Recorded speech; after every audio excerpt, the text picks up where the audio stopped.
Halo, masih di Nikos Law School Kepo, channel YouTube tentunya.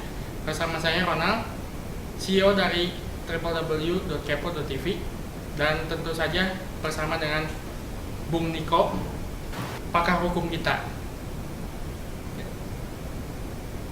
Oke, kita ada pertanyaan lagi dari Kaskus, dari Agan Kromos Semito. Dia bertanya, pengurusan pendirian perusahaan atau CV. Assalamualaikum, salam sejahtera. Waalaikumsalam. Langsung aja kan, Ane mau tanya. Jadi Ane sama teman kan mau bikin perusahaan atau CV.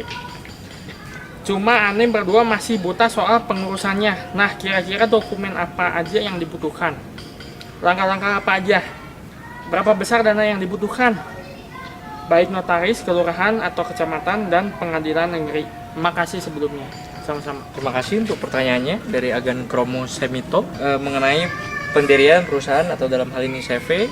Jadi langkahnya adalah benar. Kalau untuk pengurusan CV, langkah pertamanya adalah untuk pendirian datang ke notaris dengan persero komanditernya bersama dengan persero aktifnya, 2 orang saja cukup.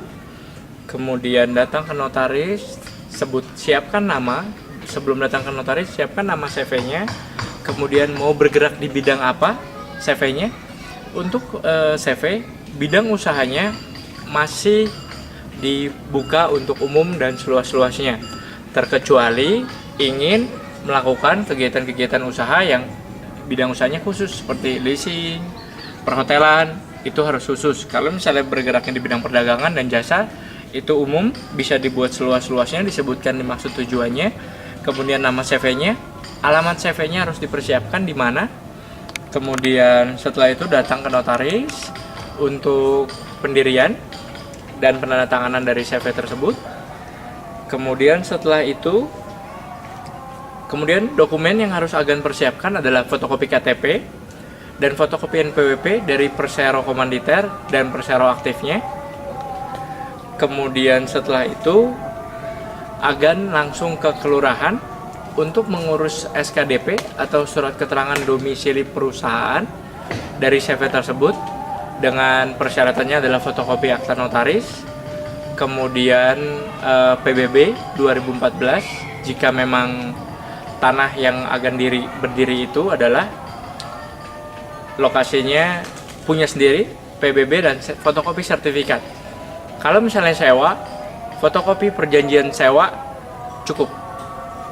Kemudian setelah di kecamatan, setelah itu mengurus domisili adalah mengurus NPWP di kantor pajak.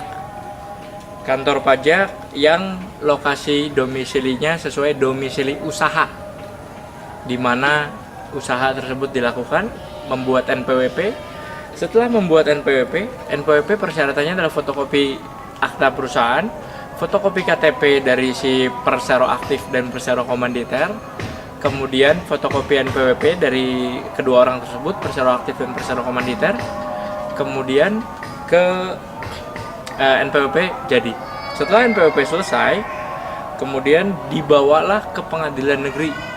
Di pengadilan negeri untuk dicap salinannya, membawa salinan akta asli dari pendirian CV, kemudian fotokopi NPWP, CV bukan NPWP pribadi, kemudian fotokopi KTP penanggung jawab atau persero aktif dan fotokopi NPWP persero aktif, didaftarkan di lokasi pengadilan tempat CV berdiri. Kemudian setelah itu untuk besaran dananya, kalau misalnya akta notarisnya sendiri, untuk CV kisarannya ada yang dari 4 juta sampai 7,5 juta rupiah. Kemudian di kelurahan kecamatan untuk pengurusan domisilinya range-nya di 500.000 sampai 1 juta rupiah.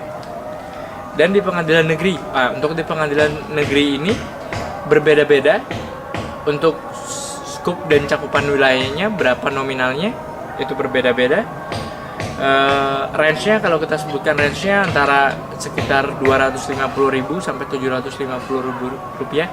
Dan ingat, ketika kita datang ke notaris, diberikan nanti 2 salinan akta pendirian dari CV tersebut dan hanya 1 yang distempel dan didaftarkan di kantor pengadilan negeri. Jadi total biayanya adalah kita hitung saja misalnya akta notaris 5 juta rupiah, kemudian domisili 750.000 rupiah, dan pengadilan negeri sekitar 750.000 rupiah. Jadi sekitar 6 jutaan biaya yang harus dipersiapkan untuk pendirian CV. Dan jangka waktunya, kalau untuk paket lengkapnya dari pendirian sampai akhir tanpa pengurusan izin usaha spesifik, biasanya hanya 2,5 bulan. Seperti itu. Terima kasih. Terima kasih telah menyaksikan channel kami, Nikos Law School Kepo.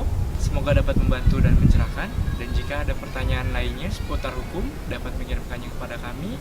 Kami akan dengan senang hati membantu menjawab permasalahan agan-agan sekalian. Dan jangan lupa untuk subscribe channel kami, Nikos Law School Kepo, dan like fanpage kami di Facebook, Nikos Law School Indonesia, dan juga follow Twitter saya di @nix0909, dapat dilihat di bawah ini. Terima kasih.